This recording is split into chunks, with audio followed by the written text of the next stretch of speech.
Peace, peace, beautiful beings, and welcome back to my channel. I am Coach Vee, and today's segment we are talking about mental health in the media.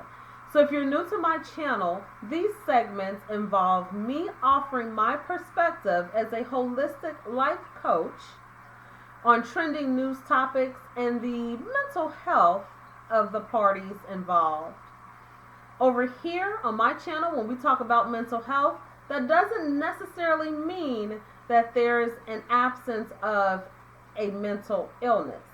We talk about mental health in its entirety, generally. So for example, when people talk about physical health and they give feedback on eating better, exercising more, and increasing your water consumption, that doesn't mean that there's necessarily been a physical illness diagnosed. They are just supporting and giving advice and tips on how to improve your physical health, right? So here on my channel, we have that same perspective when we're talking about mental health. So we're not just saying there's a clinical diagnosis or not. We're just talking about mental health, period, point blank, in general, and ways to support your mental health. So with that being said, we are going to visit the Real Housewives of Atlanta. We're going to generally talking about the energy of the show and more specifically talk about my observations regarding the virtual reunion special. Now, whether you watch the Real Housewives of Atlanta or not, I am sure that you have some general idea that it has beautiful black women, successful black women on the show, married, engaged, divorced, single, and dating, that come together as a collective and they have good times, fun times, upbeat times, and then they have more than their fair share of bad times, gloomy times, low energy times. It appears lately, though, that there's been more of the latter than the former. The cattiness, the arguing, the disingenuousness, the questions of loyalty come and go every single episode. It's gotten to the point that if there is a peaceful, loving, kumbaya, unified moment, that it appears boring to most viewers because everyone has become so accustomed to the drama, to the reads, to the cattiness, to the receipt production. Because that theme is so prevalent throughout the Real Housewives of Atlanta, I feel as if the cast members and the producers are pressured to keep that energy going so that more people will tune into the drama. Now, that's a whole nother conversation about mental health that I could have a whole nother day and a whole nother video, just specifically talking about why as a society, people are more drawn to drama and cattiness and lower vibratory energy versus happy kumbaya moments. So we'll save that commentary for another day. So it was expected that the reunion was going to be boring. The reunion was going to be melodramatic. The reunion was going to be yawn, move on, because it had to happen virtually versus in person in studio due to what's going on in the country right now. To everyone's surprise, though, the reunion served just as much, if not more, drama, cattiness, reads, receipts. It was a very interesting watch on a virtual platform. So observing from a mental health perspective, it makes me wonder why, whether it's genuine or not, women get together and have this energy about themselves that we can't just all get along, that there's not enough for us to all eat and be satisfied. Like, we gotta stay at each other's throat, we gotta keep our foot on each other's necks. We have to continue to read and debunk any myths that someone may be telling about their lives, personal or business. And it just gets to be a competition of who can give the best read, who can attack below the belt quicker and more long lasting, who can slay a look better, who has more money. It just appears that a lot of the conversations and energy are not of substance. And by my observation, for a person to participate in behavior such as mentioned before, again, whether it's genuine or not, there has to be a huge opportunity in the mental health of said person. For instance, if you are a true friend or even just an acquaintance of someone and you care about them because you can relate to their struggles, you can relate to their relationship challenges, you can relate to their fertility challenges, you can relate to financial challenges, you can relate to aging, you can relate to educational variances. Like, if you're able to relate to those things, why would you then turn around later and use those same subject matters that you can relate on to attack or read your fellow sister? Why would that be good TV? Why would that be something you would want to participate in? Again, whether it's genuinely you or whether you're doing it for the cameras, why would you want to participate consistently in such savage belittling of your fellow sister? When did it become okay to consistently have this mentality or reputation about yourself to be the best reader?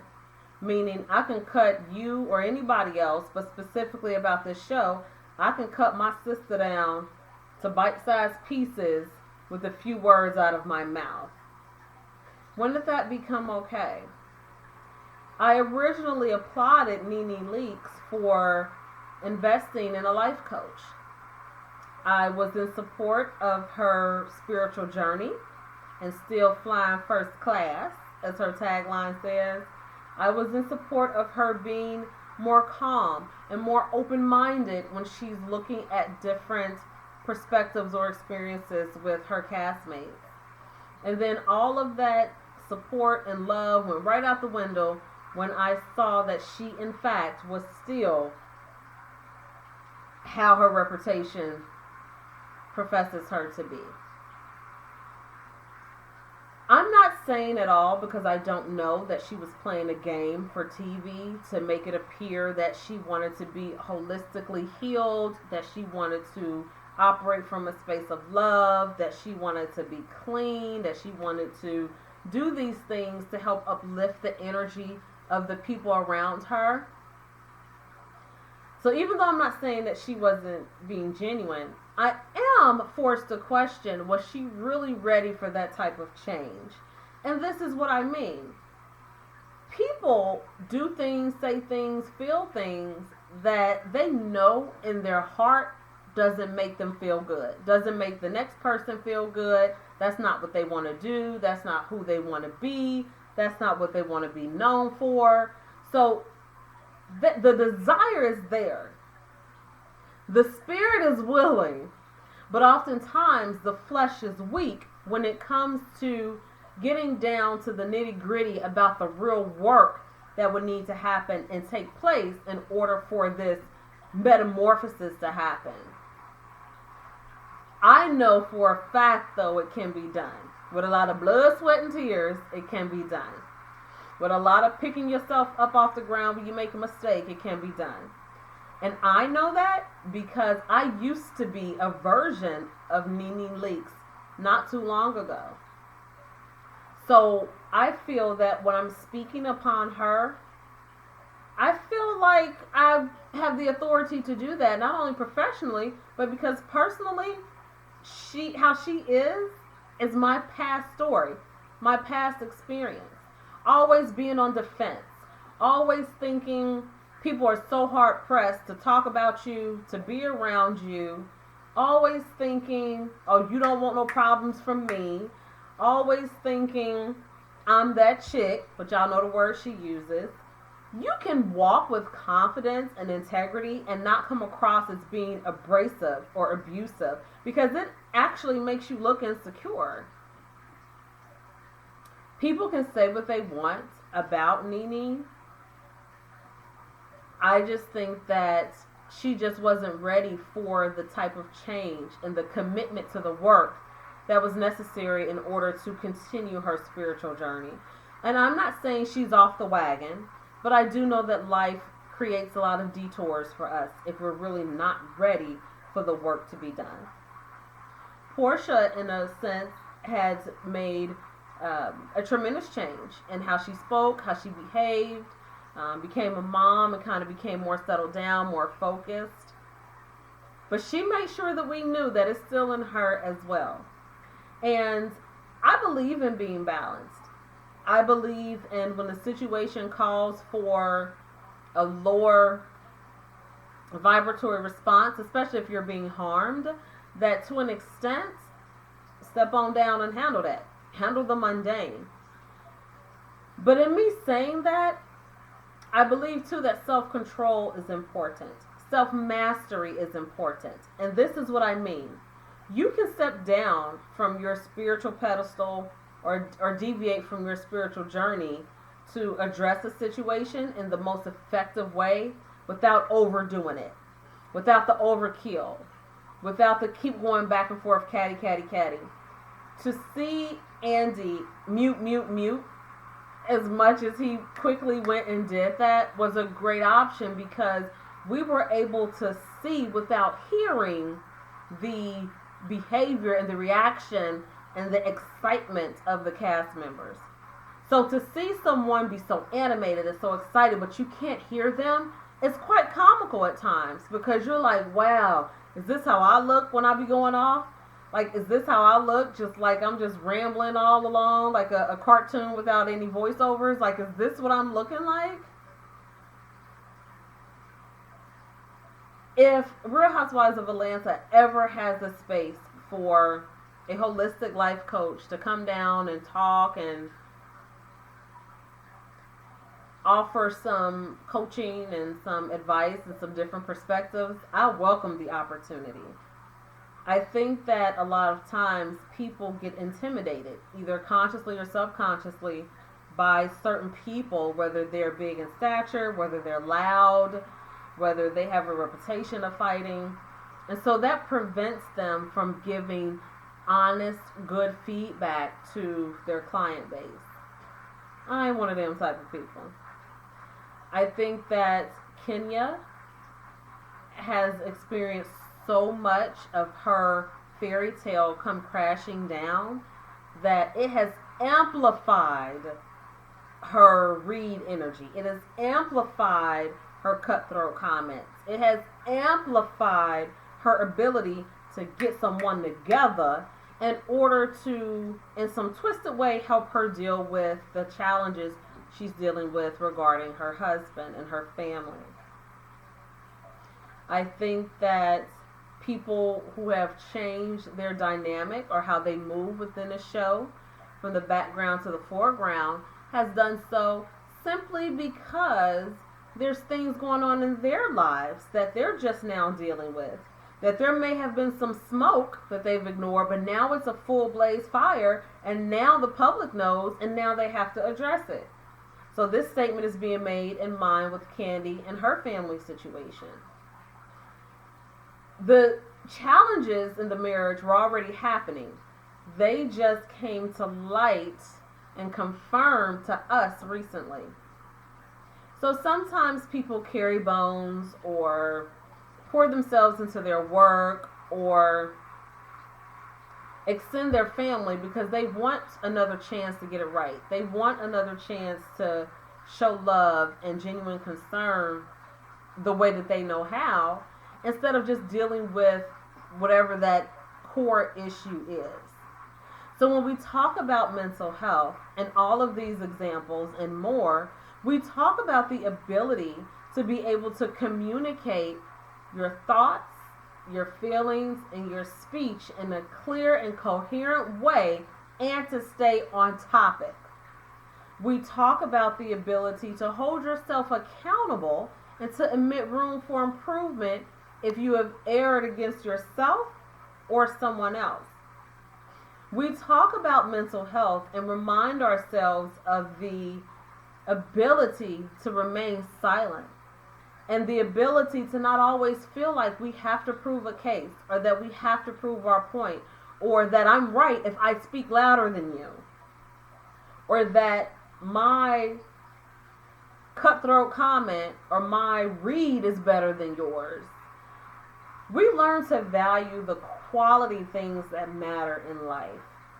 And until we're able to address underlying trauma, until we're able to stop generational curses, until we're able to understand that we must truly first love ourselves before we can truly love someone else, we're going to continue to get shows like this, reunions like this, ratings like this, because the majority of the people love the drama. And sidebar, when we talk about self-love, it has nothing to do with a beat face. It has nothing to do with fashions. It has nothing to do with the wigs being laid. It has nothing to do with, oh, I go to the spa twice a week. I love me. It has nothing to do with these external circumstances. When we talk about self-love here on this channel, we're talking about internally.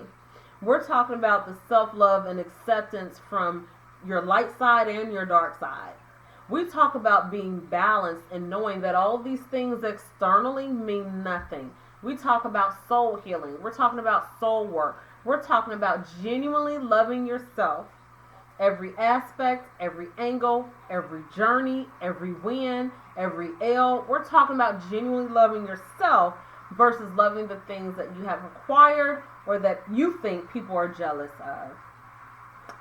So that is my perspective about the mental health, about the Real Housewives of Atlanta. Just a little 55 cents. We don't want to go into a full-blown session. So if you have any ideas or comments, leave them below. Any perspectives that I may have forgotten that let you know about some mental health opportunities. If you haven't already, give this video a thumbs up and make sure you subscribe to my channel. And click the notification bell so that you're one of the first persons to know when I upload new content. You can expect to talk about anything and everything mental health and healing related without medication on my channel. I am Coach Vee, and my signature message is that mental health is sexy, and I need your help to share my signature message worldwide. In the description box, I will leave my IG handle for you to follow me there. And I will leave the link to my website so you can be sure to purchase my new self-help book, Renew Your Mind, Take Charge of Your Mental Health, 8 Alternative Ways to Improve Your Quality of Life. This book outlines the 8 techniques that I used to improve my mental health without medication after I was diagnosed with manic depression back in 2005. I will say that these techniques are the foundational reason as to why I am able to see in other people opportunities with their mental health or healing related opportunities because I walk that same journey. My book is on special this month for Mental Health Awareness Month for only $9.99. So be sure to order yourself a copy and a copy for your friend and them in order to help them on their mental health journey. I will see you in the next video.